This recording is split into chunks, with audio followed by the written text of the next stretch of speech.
It's been just over a week since Zani's release, and several new optimizations have been made around our gameplay since then. Let's talk about some tips to min-max Zani, and then we'll compare a highly optimized rotation to one with zero quickswap at all.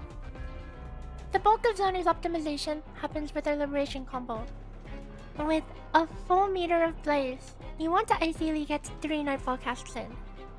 1 by holding her skill, and 2 by doing her full combo. But the order of this does matter. Immediately following Zani's Liberation cast, spam clicking will lead to holding down the skill for half a second, accomplishing nothing before transitioning to the 1-2-3 combo.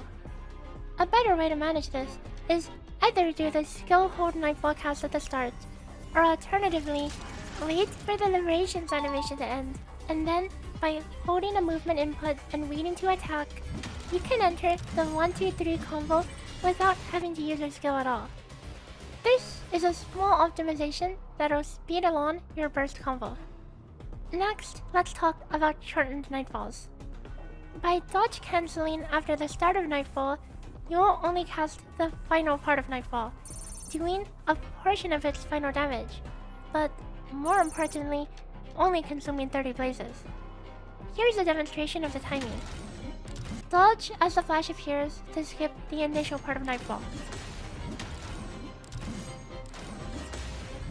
So why is this worth using? The 10 blaze difference is a game changer. As previously mentioned, we normally only get 2 full combos, and then 1 single Nightfall. However, with this combo, we can get 2 1-2-3 shortened combos, and then 1 full 1-2-3 combo. This does slightly more damage than the previous combo, in slightly less time. However, it does require precise timing, so it's harder to execute. So how worth it is it to learn this tech? Let's look at 3 different rotations, and talk about the theoretical DPS of each of them. The first will have absolutely zero quickswaps, and use the skill hold triple Nightfall rotation for Zani. The second will use the new optimized Zani short Nightfall rotation, and the third will be as efficient as possible with quickswap. Disclaimer: theoretical DPS should be taken with a grain of salt, because it's just that, theory. There may be differences in the practical performance of any given team, due to arbitrary boss patterns and dodge timings, alongside human error. It's not perfect, but it gives us a good idea of where things stand. Let's look at the first rotation, one with the simplest triple Nightfall rotation on Zani, and zero quickswap in the rotation.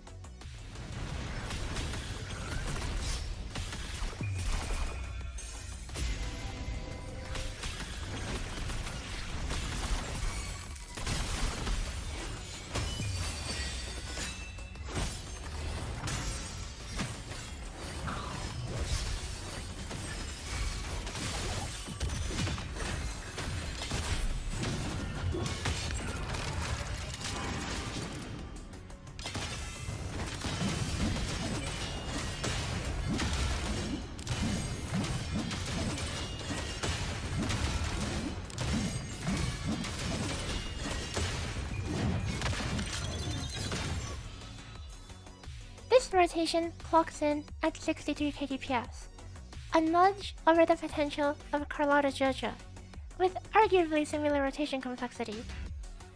Next, let's look at a side-by-side comparison of the triple Nightfall rotation and the optimized version with shortened combos.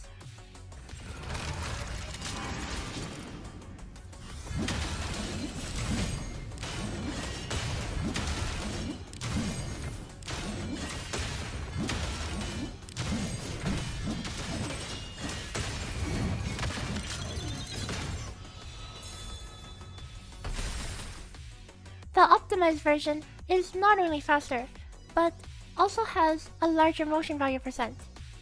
This brings this rotation up to 66k DPS. Now what if we optimize the entire rotation instead of camping on field for every character? here's what the rotation would look like.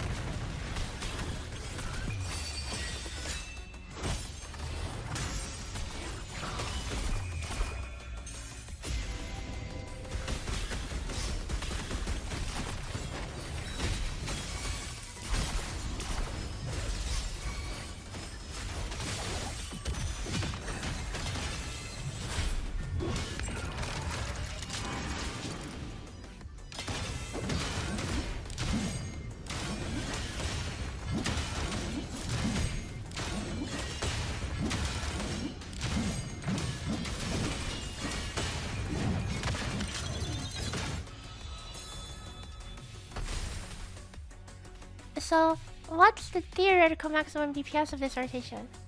With all of these optimizations, this rotation can reach up to 72k.